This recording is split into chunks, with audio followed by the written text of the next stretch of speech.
ভিটপি audio story চ্যানেলে তোমাদের সবাইকে স্বাগত। ভিটপি নামটা মনে আছে তো? সেই যে বলেছিলাম আমাদের জীবনের অন্যান্য সব ভিটামিনের মতোই ভিটামিন পিও একটা খুব প্রয়োজনীয় ভিটামিন। পি মানে প্রেম, পরকীয়া, পরপুরুষ, পরস্ত্রী, প্রতিশোধ, প্রতিহিংসা, আরও কত কি। ভিটপির প্রথম গল্প ফিঙ্গারপ্রিন্ট শুনে প্রচুর মানুষ তাদের ভালোবাসা জানিয়েছেন। তাদের সবাইকে কৃতজ্ঞতা জানাই। আর যারা এখনো ফিঙ্গারপ্রিন্ট শোনোনি তারা অবশ্যই ডেসক্রিপশনে দেওয়া ভিডিও লিংক থেকে গল্পটা শুনে নিও। আর কি বলবো, তোমাদের একটা লাইক, একটা শেয়ার, একটা কমেন্ট আমার উৎসাহকে দ্বিগুণ বাড়িয়ে দেবে, তা তো তোমরা জানোই। আর অবশ্যই চ্যানেল সাবস্ক্রিপশন বাটনের সঙ্গে সঙ্গে বেল আইকনটিও ট্যাপ করে দিও, কেমন? আজ শোনাবো ভিটপির দ্বিতীয় গল্প, অন্তর্বাস। মানুষের বাইরে আর ভেতরে দুজন মানুষ থাকে। এই দুজন মানুষ নিয়ে বেঁচে আছে আজকের গল্পের বিকাশ, রেল কলোনির মজুর। ঘরের বউ আর বাইরের বাঁধা মেয়ে মানুষ তার পোষা। এই দুজনের মধ্যে কে বাস করে বিকাশের মনে? জানতে হলে শুনতেই হবে। অন্তর্বাস। কাহিনী সাদওয়াল, কণ্ঠে অনুমিতা, অমিত আর আমি শ্যামাশ্রী।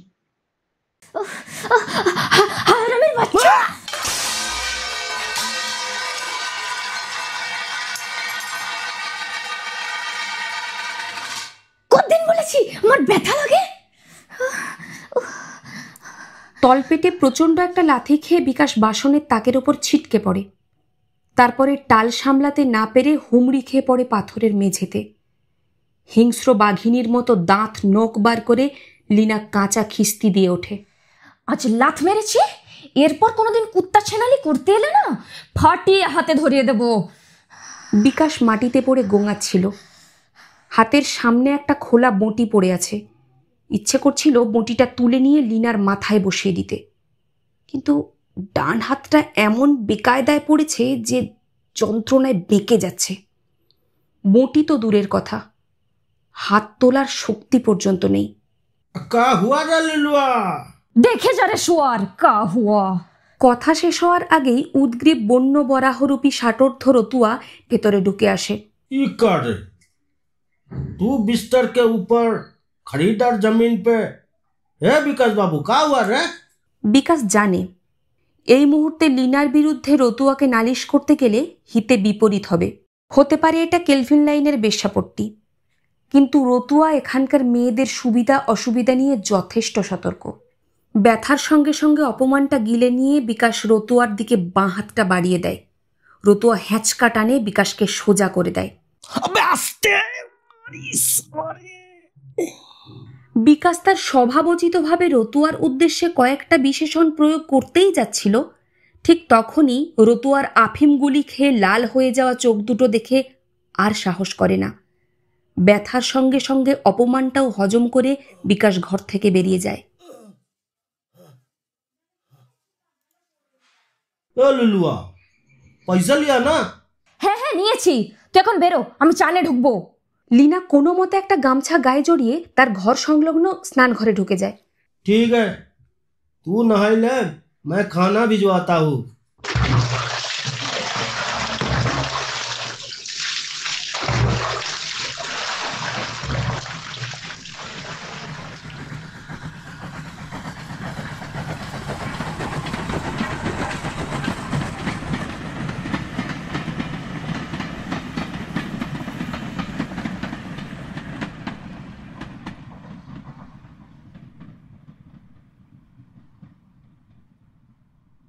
রাতের অন্ধকারে 7 নম্বর লাইন দিয়ে 11:47 প্যাসেঞ্জার ট্রেনটা বেরিয়ে গেল। এই 7 নম্বর লাইন দিয়ে সারাদিনে খুব বেশি ট্রেন পাস করে না, কিন্তু যতবার ট্রেন যায় ততবারই লীনা, লক্ষ্মী, বিন্দিয়াদের ঘরগুলো আদিমকালের বৃদ্ধ মানব মানবীদের মতো থরথর করে কাঁপতে থাকে। লাইনের ধার ঘেঁষেই ওদের ঘরগুলো কিনা। এই নড়ে ওঠা ঘর, খাট, বিছানা, বাসনের তাক সবই যেন প্রতি ঘন্টায় এই কেলভিন বেশ্যাপট্টির ক্ষীণ যৌবনা মেয়েগুলির ভঙ্গুর ক্ষয়িষ্ণু জীবনের কথা মনে করিয়ে দেয়। কেলভিন বেশ্যাপট্টির থেকে বেরিয়ে এসে বিকাশ রাস্তায় টলতে টলতে লাইন পার হচ্ছে। পরপর 6টা লাইন পেরিয়ে ওপারে যেতে হয়। অন্য সময় হলে সে দুপাশ দেখে খুব সাবধানেই লাইন পার হতো, কিন্তু এই মুহূর্তে সেসব তার খেয়াল নেই। লোহার লাইনে ঠোক্কর, লাইনের পাথরে পা দেওয়ার যন্ত্রণা সবটুকুকে অতিক্রম করে লিনার করা অপমানটা যেন তার সারা গা জ্বালিয়ে দিচ্ছে।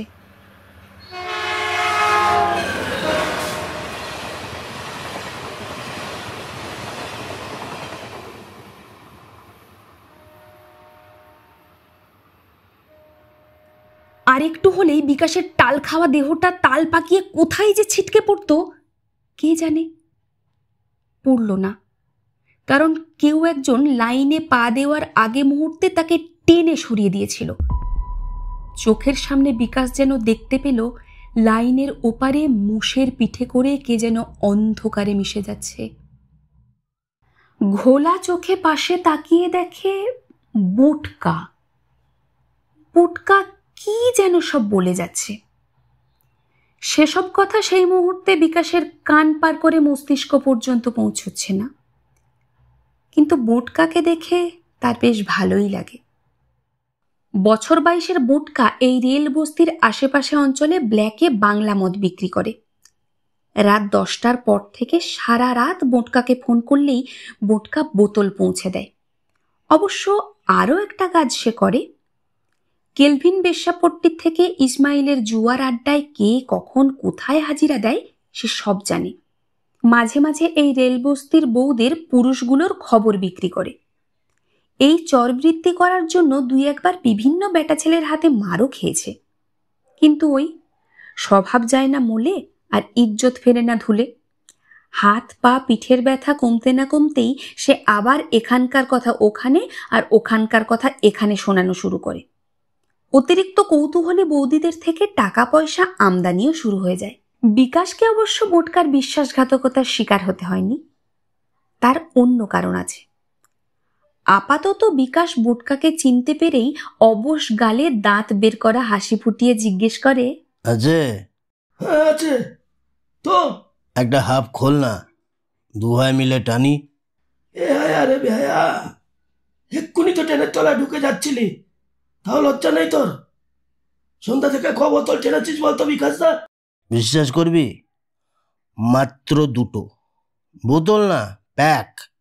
মাত্র 2 প্যাক ইংলিশ টেনেছি। চাপ তো, 2 প্যাকে তুই টাল খাওয়ার বান্দা? মাইরি বলছি, বউয়ের দিব্যি। কোন বউ, ঘরের না বাজারের? আলফাল কথা বলিস না মোটকা। ঘরের বউ মানে হলো ঘরের বউ, বাজারে বাজারের মেয়ে ছেলে থাকে। বোটকার কথাটা বেসুরো ঠেকে। কি হয়েছে জিজ্ঞেস করবে কি করবে না ভাবতে ভাবতেই বিকাশ বলে, স্যার দিমাগ খাস না, একটা বোতল ভাঙ, একটু গলায় ঢালি, বুকটা সালা চলে যাচ্ছে। এখানে না, গঙ্গার ধারে চল, 2টো ডেলিভারি আছে করে দিয়ে, তারপর দুজনে শেয়ার করে খাবো, চল। কোথায় দেখি? বোটকা তার লাইলনের ব্যাগ থেকে একটা বাংলার বোতল বার করে দেখাতেই মুহূর্তের মধ্যে বিকাশ বোতলটা বোটকার থেকে ছিনিয়ে নিয়ে এক প্যাচে বোতল খুলে গলায় ঢালে।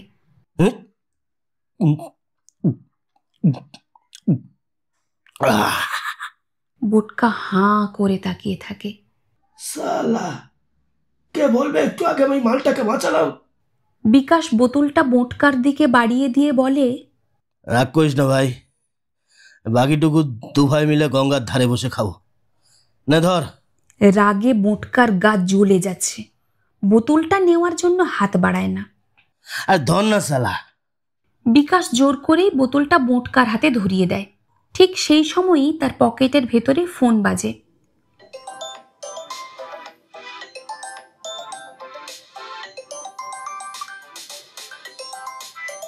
ফোন বার করে দেখে গেরির ফোন। উল্টো দিকে ঝোড়োবস্তির একটা ঝুপড়ি ঘরে তখন গেরি কানে ফোন ধরে কথা বলছে। ওপাশ থেকে হ্যাঁ বল শুনেই বলে, কে গো, বাড়ি ফিরবে নি? না, কাল ফিরবো। কারখানায় চাপ আছে, তুই শুয়ে পড়। তোমার গলা জড়াচ্ছে কেন? মদ খাচ্ছ? আরে না রে বাবা, তোর দিব্যি। কাজ করে কুল পাচ্ছি না, তুই মদ খেতে দেখছিস। গেরি বিকাশের বউ। বছর দিনেক হলো ওদের বিয়ে হয়েছে, বাচ্চা কাচ্চা এখনো কিছু হয়নি। বিকাশের কথায় গেরি বিশ্বাস করে বলেই আজ পর্যন্ত গেরিকে বিকাশের খবর কারো কাছে কিনতে হয়নি। আচ্ছা, তাহলে শুয়ে বললাম, আমি কাল সকালে বেরিয়ে যাব, পেলে হোটেল থেকে খেয়ে নিও। ঠিক আছে। বিকাশ ফোনটা কেটে দিয়ে বলে, চল রে বটকা।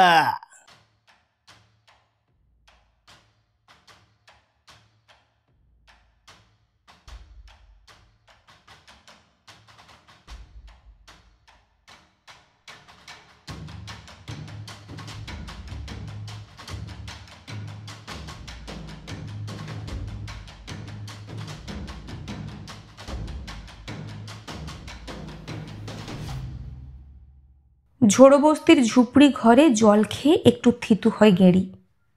আজ আর বিকাশ ফিরছে না, তাই কাঁধের ওপর ফিতে বাঁধা ফুল নাইটিটা টিনের বাক্স থেকে বার করে গায়ে চাপিয়ে নেয় গেরি। টিনের দেওয়ালে বেশ একটা প্রমাণ সাইজের আয়না ঝোলানো। নিজেকে প্রায় অর্ধেকটা দেখতে পাচ্ছে। নিজেকে আয়নায় দু চোখ ভরে ফুল নাইটিতে দেখে বিছানায় গায়ে এলিয়ে দেয়।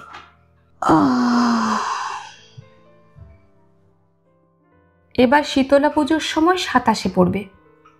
যেখানে বস্তির বেশিরভাগ মেয়েরা 20-তে বুড়ি হয়ে যায়, সেখানে এই 27-এ গেরি নিজেকে টান রেখেছে। কিন্তু কার জন্যে গেরি জানে না। মাঝে মাঝে মনে হয় গেরিকে সবচেয়ে বেশি ভালোবাসে সে নিজে। খুব টিপটপ হয়ে থাকে, নিজেকে পরিষ্কার পরিচ্ছন্ন রাখে। বিকাশ ঘরে আসার আগে সুন্দর করে সাজে, কপালে মস্ত টিপ আর সিঁথিপট্টি সিঁদুর লাগিয়ে পরিপাটি হয়ে থাকে। বিকাশ না আসলেও পরিপাটি হয়ে থাকে। পকেটের অবস্থা যেমনই হোক না কেন, ভালো ভালো রান্না করে, কিন্তু এই সব কিছুই করে নিজেকে ভালোবাসে বলে, নিজেকে সুন্দর রাখবে বলে। এই নিজেকে সুন্দর রাখার বিদ্যেটা গেরি তার মৌমিতা বৌদির কাছ থেকে পেয়েছে। বিয়ের মাসখানেক যেতে না যেতেই বিকাশ বলেছিল, একজনের রোজগারে সংসার চলবে না, তোকেও কিছু ইনকাম করতে হবে। সংসারটা তো তোরও, তাই না? কথাটা শুনে প্রথমে গেরির খারাপ লেগেছিল। বিয়ের ওই সময় তো এরকম কিছু বলেনি ঘটক কাকা, কিন্তু ওই পর্যন্তই। তারপর নিজের মনকে বুঝিয়েছিল, সত্যিই তো নাইট শিফটে কাজ থাকলে সারা রাত জাগতে হবে বলেই বিকাশ দিনে ঘুমোয়, আর ডে শিফটে কাজ থাকলে সারা রাত ঘুমোয়। মাঝে মাঝে মন ভালো থাকলে গেরিকে কাছে টেনে নিয়ে ধস্তাধস্তি করে শুয়ে পড়ে। সারাটা দিন তো সময়ই কাটতে চায় না। তাই একটু খোঁজ খবর করতেই ওপারের সাহেব পাড়ার মৌমিতা বৌদির বাড়িতে সকাল থেকে সন্ধ্যা পর্যন্ত কাজ নিয়েছিল। ওই বাড়িতে গেরি প্রায় 8 মাস কাজ করছে। বেশ নির্ঝঞ্ঝাট বাড়ি। মৌমিতা অনলাইনে ক্লাস করায়, সারাদিন প্রায় ল্যাপটপের সামনে বসেই ক্লাস নেয়। দীপ্তেশ কাজ থেকে ফিরলে গেরির ছুটি হয়। দীপ্তেশ আর মৌমিতার কোনো ইস্যু নেই, ফলে মৌমিতার সঙ্গে গেরির একটা বন্ধুত্ব হয়ে গেছে। গেরিকে ওরা খুব ভালোবাসে, বিশ্বাসও করে, অন্তত গেরির সেটাই ধারণা। বাড়ির জন্য রান্না পাঠিয়ে দেয়, পুজোয় পয়লা বৈশাখে কাপড় দেয়। মোবাইলে রিল দেখার বুদ্ধিটাও মৌমিতা বৌদিরই শেখানো। আজও দেখতে শুরু করে। ওর ফিডে শুধু সুন্দরী মেয়েদের লাস্য ভরা রিল। কেউ নাচছে, কেউ গাইছে, দেখতে দেখতে ওর চোখ জুড়িয়ে আসে। ঘুম চোখে রিলে নিজেকে দেখতে পায়। রিল কখনো বা নদীর ধারে, পাহাড়ের কোলে, আর গেরির সেই নাচ দেখতে দেখতে মৌমিতা বৌদির সে কি হাসি! হেসেই চলেছে, হাসি যেন আর থামতেই চাইছে না।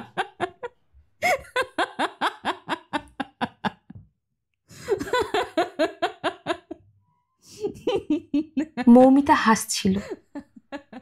সাহেব পাড়ার এই 2 রুম ফ্ল্যাটটা মৌমিতার খুব প্রিয়। মৌমিতা গেরির বয়সী হবে, তবুও দুজন যেন দু মেরুর বাসিন্দা, কোনো তুলনাই চলে না দুজনের। এই যে এই মুহূর্তে মৌমিতার স্বামী দীপ্তেশ আসানসোল থেকে ড্রাইভ করতে করতে বউয়ের সঙ্গে ভিডিও কল করে নানা খুনসুটি করছে, এটা কি কোনোদিন গেরি ভাবতে পারবে? দুজনের জীবন দুরকম। যদিও গত প্রায় 8 মাস ধরে দুজনের দিনের বেশিরভাগ অংশই একসাথে কাটায়, তারপরেও দুজনের অনেক অনেক পার্থক্য। স্বামী রাতে ফিরবে না, গেরি ঘুমোবে আর মৌমিতা জাগবে। দীপ্তেশ মজা করতে করতে ভিডিও কলে উল্টো পাল্টা আবদার করতে থাকে। মৌমিতা ওকে ছদ্ম শাসন করে। যা তো, এখন কিছু দেখাতে পারবো না, আগে বাড়ি ফের, তারপর গেড়ি না আসা পর্যন্ত আমি তো আছি। তোর গেরিকে একটু দেরিতে আসতে বল। তাতে কি লাভ? 9টার মধ্যে তো আমাকে ক্লাস নিতে বসতেই হবে। তুই আয়, দুলাগড় ক্রস করলে ঘুম থেকে তুলে দিস, আমার ঘুম পাচ্ছে।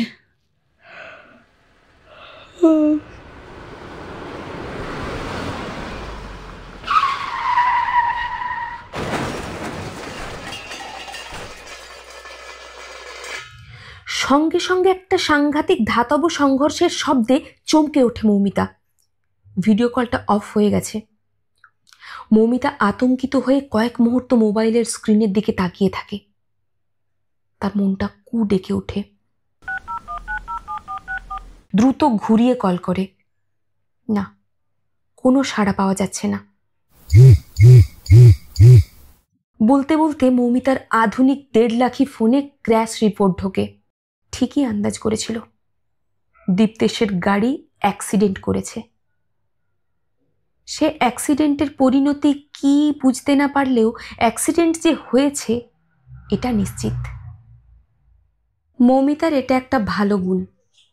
চরম বিপদ উপস্থিত হলে সে একেবারে শান্ত হয়ে যেতে পারে। মাত্র একবেলার শরীর খারাপে বাবার চলে যাওয়ার সময় সে একই রকম শান্ত হয়ে গেছিল। চোখ দুটো বন্ধ করে পরপর তার কি করণীয় সাজিয়ে নেয়। লাস্ট দীপ্তেশ বলেছিল পানাগড় ক্রস করছে, মিনিট 10 কথা বলল। তার মানে পানাগড় থেকে খুব বেশি হলে 20-30 কিলোমিটার হবে। পানাগড় ট্রাফিকে ফোন করতে হবে। হ্যাঁ, পানাগড় ট্রাফিকে ফোন করতে হবে, অফিসে মেল করতে হবে। দ্রুত কাজগুলো সামলাতে সামলাতে হঠাৎ মনে পড়ে এ পাড়ায় আজকাল খুব চোরের উৎপাত বেড়েছে। দিনে দুপুরে চুরি হচ্ছে। ফ্ল্যাট খালি রেখে যাওয়াটা রিস্ক আছে। গেরিকে 2 দিন ফ্ল্যাটে থাকতে বলতে হবে। সবটুকু ঠান্ডা মাথায় সামলে নিয়ে দরজা লক করতে গিয়ে মৌমিতা গেরিকে ফোন করে।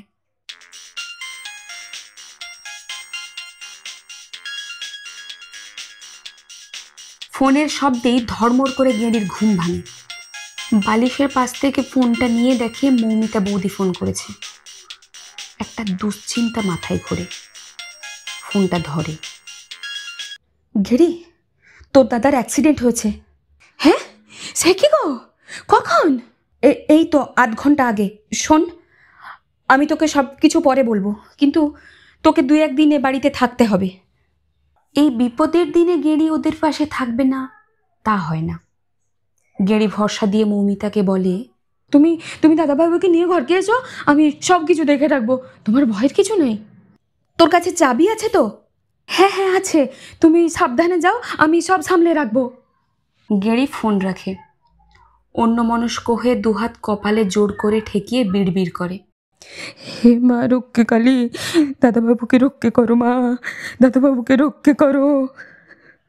মনটা হঠাৎ করে বিকাশের জন্য ভারী হয়ে ওঠে।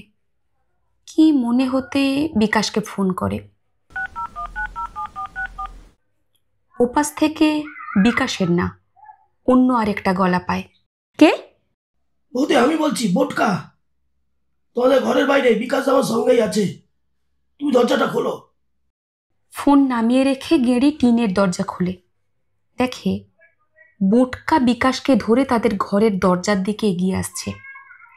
এক মুহূর্তের জন্য গেরির বুকটা ধক করে ওঠে। ছুটে যায়, বিকাশকে ধরে বোটকাকে জিজ্ঞেস করে, কি হয়েছে তোর দাদার? কি আবার হবে, মাল টেনে লাট হয়ে গেছে। সে কি, এমন বেতাল হতে তো কখনো দেখিনি। বলছি ঘরে চলো। মোটকা বিকাশকে কোনো রকমে ঘরে নিয়ে এসে ভাঙা বিছানাটার ওপর শোয়ায়।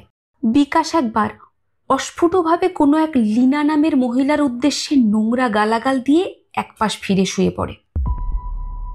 নামটা গেঁড়ি স্পষ্ট শুনতে পায়। এক মুহূর্তের জন্য চমকে ওঠে। এবার মোটকার মুখের দিকে তাকায়। সেই 11টা থেকে এই মেয়েটার নামই শুনে যাচ্ছি। আজ নাকি দাদাকে পেটে লাথি মেরেছে। কথাটা শোনা মাত্রই গেঁড়ি চোয়ালের দুপাটি কড়মড় করে ঘষে নেয়। তোর দাদাও নিশ্চয়ই উর্গরকে গেছিল, রাস্তায় এসে তো আর লাতে মেরে যায়নি। সে তো গেছিলই, আজ না ফেরাই যায়। ঘর কুতা মাগিটার? ঘর? ওইসব মেয়ে ছেলে কি ঘর থাকে নাকি? রতুয়ার বাজারের মেয়ে। তুমি কিন্তু দাদাকে আমার নাম বলো না। ঠিক আছে, তুই যা। ওদি, কিছু মনে করো না। ভেবেছিলাম তোমায় বলবো না, কিন্তু মন সায় দিল না। দাদাকে তো আজ থেকে চিনি না, বলো। ঠিক আছে, তুই যা। কেউ আবার দেখে ফেললে 5 জনে 5 কথা বলবে। মোটকা আর কিছু না বলে বেরিয়ে যায়।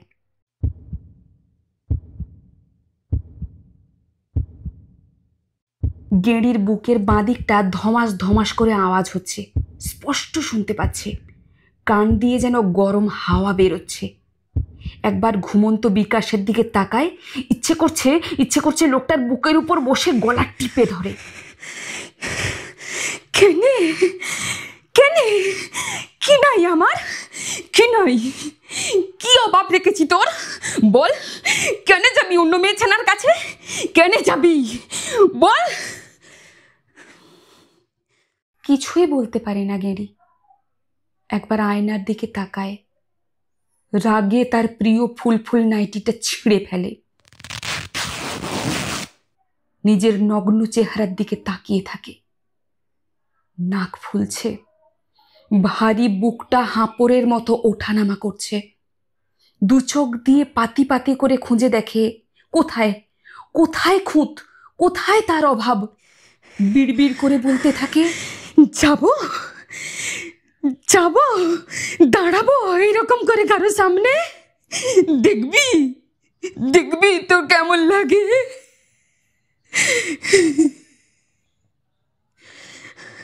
নিরুত্তর বিকাশ গেঁড়ির রাগকে কান্নায় বদলে দেয়। হু হু করে কান্না বেরিয়ে আসে। কাঁদতে কাঁদতে বিকাশের পাশে ঘুমিয়ে পড়ে।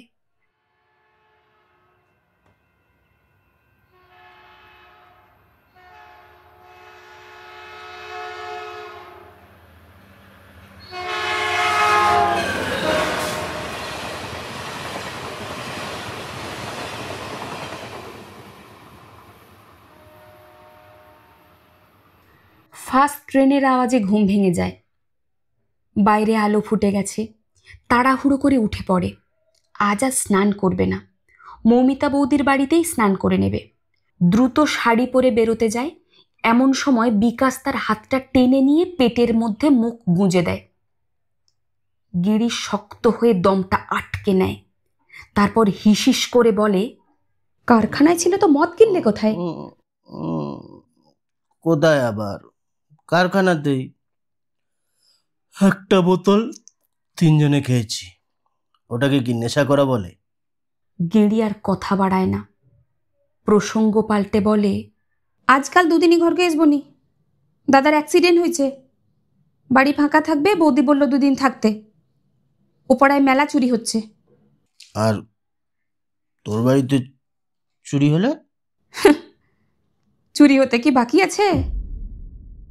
বাঁকা হাসি হেসে নিজেকেই নিজে ব্যঙ্গ করে গেঁড়ি। কিন্তু বিকাশ সে ব্যঙ্গের মর্ম বোঝে না। আরও একটু খুনসুটি করতে চায়, কিন্তু গেঁড়ি ঠেলে সরিয়ে দিয়ে বেরিয়ে যায়।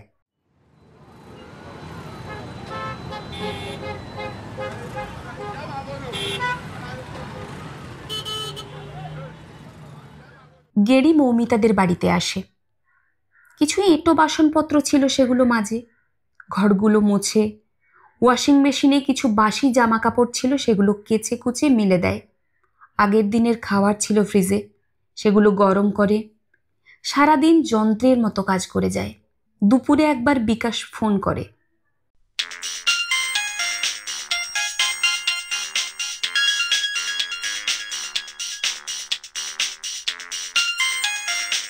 হ্যাঁ বলো। কিরে, সারাদিন ফোন করলি না যে? এমনি ভাল লাগেনি। কি করে লাগবে? সকালবেলা তো ডাকলাম, পেছন ফুলিয়ে চলে গেলি। মাঝে মাঝে সার্ভিস নালে চলে বল? সে কবে সার্ভিস নিয়েছিস মনে আছে?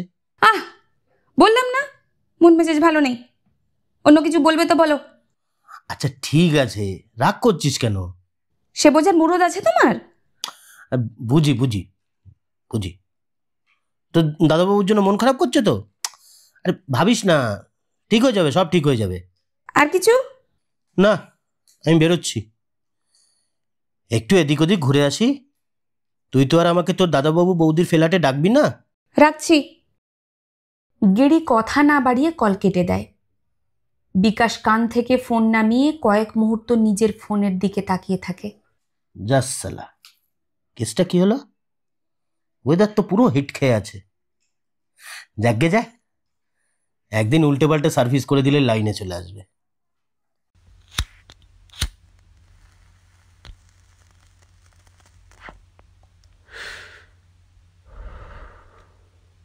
বিকাশ একটা বিড়ি ধরায়।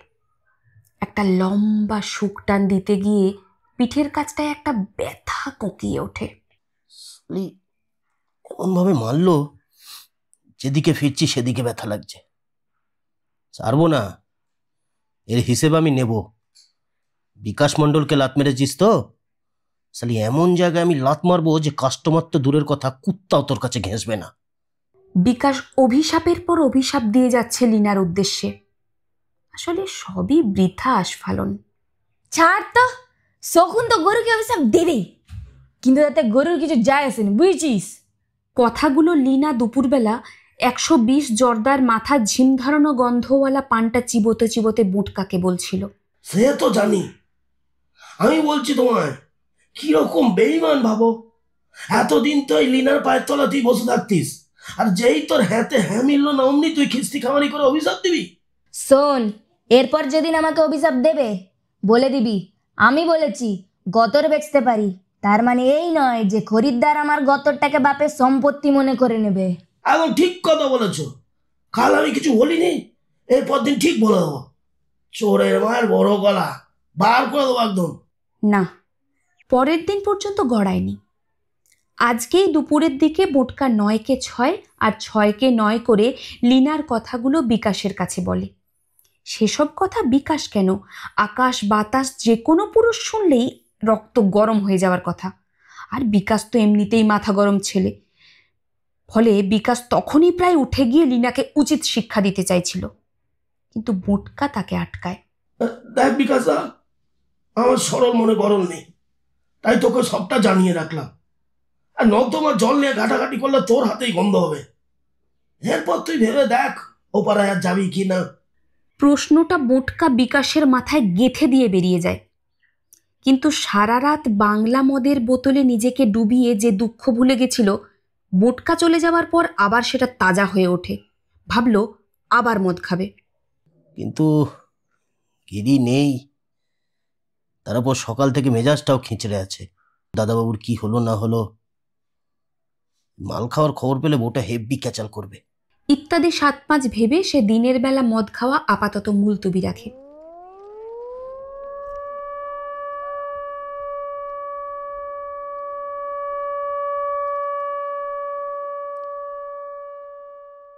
অন্যদিকে গেরি অপেক্ষা করতে করতে অধৈর্য হয়ে মৌমিতাকে ফোন করে বসে।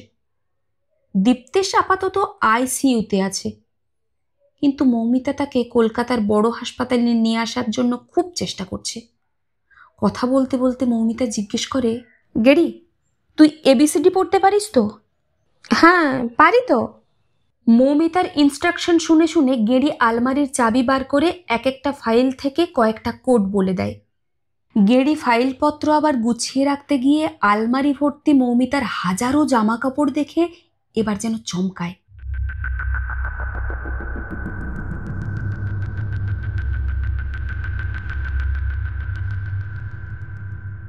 এর আগে কোনোদিন মৌমিতার আলমারিতে হাত দেয়নি, এই প্রথম। গেরি সেগুলো নাড়িয়ে নাড়িয়ে দেখতে দেখতে মৌমিতার অন্তর্বাসগুলো দেখে থমকে দাঁড়ায়। কি দারুণ, রঙিন, ফুল ফুল, ডিপ কাট, প্যাড লাগানো, কত রকম সকম। সাধে কি দাদাবাবু বৌদিকে এত ভালোবাসে? এইগুলার জন্যেই বাসে। আর আমারটা দেখো, নাইটি সরালেই কেমন তেল চিটা গন্ধ। মানুষটা বাজারের মেয়ে ছেলের কাছে যাবে না তো কার কাছে যাবে? মৌমিতার সঙ্গে নিজেকে এক আসনে বসিয়ে তুল্যমূল্য আলোচনা করতে করতে গেড়ি একটা অন্তর্বাস হাতে নিয়ে দেখতে থাকে। জানলা বন্ধ করে কয়েকটা নিজেও ট্রাই করে। নিজেকে মোহময়ী মনে হয়। ভোর রাতের তেতো স্বাদটা মুখে ফিরে আসে। আজ সে দেখিয়ে দেবে বিকাশকে, ও যাদের কাছেই যাক না কেন তাদের সবকটাকে পিছনে ফেলে দিতে পারে সে। ভাবতে ভাবতে বিকাশকে ফোন করে বসে। শোনো না, সন্ধ্যাবেলা একবার আসবে গো। কোথায় রে? কোথায় আবার? আমি যেখানে আছি। তোর বৌদির বাড়ি? আসবে? যদি তোর বৌদি জানতে পারে? পারলে পারুক, আমি কি পর পুরুষকে ডাকছি? ডাকছি তো আমার বরকে। বিকাশের বুকের ভেতরটা কেমন যেন অনুতাপে ভরে যায়। ইস, এরকম বউ ছেড়ে আমি কিনা ওই লিনা ফিনাদের কাছে মুখ মারাতে চাই? কি হলো বলো না, আসবে? তা হঠাৎ এত পিরিত, কি ব্যাপার? কি আবার, এম বললে তো অনেকদিন সার্ভিস হয়নি। আইসলা 3 চাকার টোটো 4 হুইলার গ্যারেজে সার্ভিস নেবে?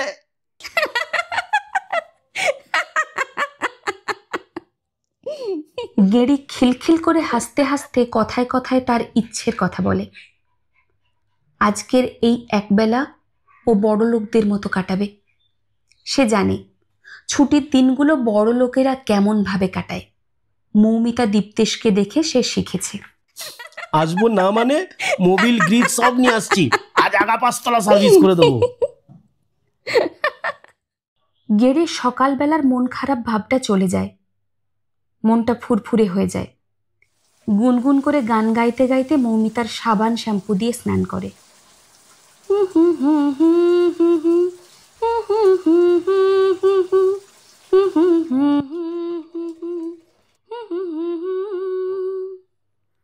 মৌমিতার ঘরে পরা শর্টস আর স্লিভলেস টি শার্ট পরে রান্নাও করে।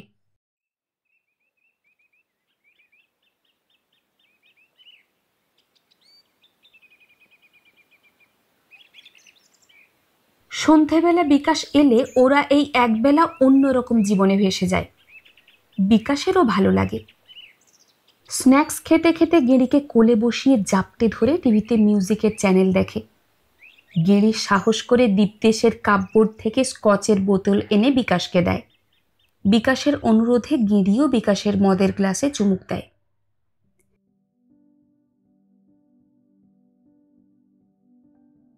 সারা জীবন ধরে সিনেমার পর্দায় দেখা নানা রকম মুহূর্ত আজ যেন সত্যি হয়ে ধরা দেয় গেঁড়ির কাছে। এরপরেই গেঁড়ির সাহস বাড়ে। এই শুনো না, একটা সারপ্রাইজ নিবে? সারপ্রাইজ? একটা হেভি সারপ্রাইজ আছে, দাঁড়াও দাঁড়াও দেখাচ্ছি। বিকাশকে সারপ্রাইজ দেবে বলে সে ভেতরের ঘরে চলে যায়। মিনিট 5 পরে ফিরে এসে বেশ রহস্য করে নিজেকে মেলে ধরে বিকাশের সামনে।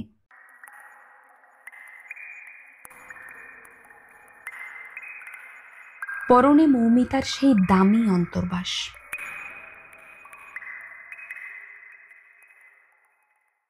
মুহূর্তের মধ্যে বিকাশের তলপেটে আগের রাতের ব্যথাটা চাগার দিয়ে ওঠে। মোটকার দুপুরবেলার বলা কথাগুলো কানে যেন গরম শিশে ঢেলে দেয়। বিকাশ দেখে সামনে গেড়ি না, লিনা এসে দাঁড়িয়েছে।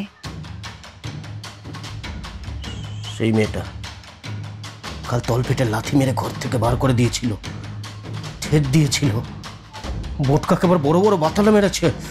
সরি। ঠিক তখনই হুঙ্কার দিয়ে ওঠে বিকাশ পাশে রাখা স্কচের বোতলটা নিয়ে গেড়ির মাথায় সজোরে আঘাত করে।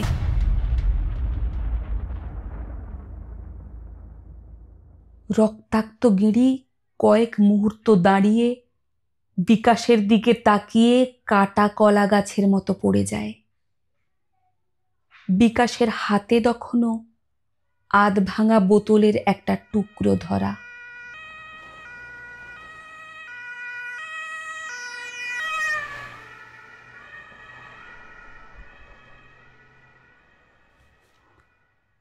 এদিকে দীপ্তেশের অ্যাম্বুলেন্স তখন ধুলাগড়ের মোড়ে 3 কিলোমিটার জ্যামে আটকে থাকতে থাকতে সব রকম লাইফ সাপোর্ট থাকা সত্ত্বেও অ্যাম্বুলেন্সের মনিটরে জিগজ্যাগ সবুজ লাইনগুলো আঁকাবাঁকা গতিপথ বদলে সোজা লাল রং হয়ে চলতে শুরু করেছে।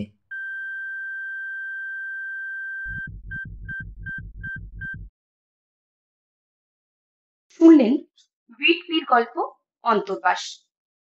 গল্পটা ভালো লাগলে অবশ্যই লাইক করে বন্ধু বান্ধবদের সাথে শেয়ার করে রাখবেন, আর না ভালো লাগলেও সেটা কমেন্ট করে জানাবেন। এইরকমই মৌলিক গল্প শোনার জন্য উইটপি চ্যানেলটিকে সাবস্ক্রাইব করে রাখুন, আর পাশে রাখা বেল আইকনটা ট্যাপ করে দিন। এইরকমই সুন্দর সুন্দর ভিটামিন বি মেশানো গল্প শোনানোর জন্য আমি আবারও কিছুদিন পর আসছি।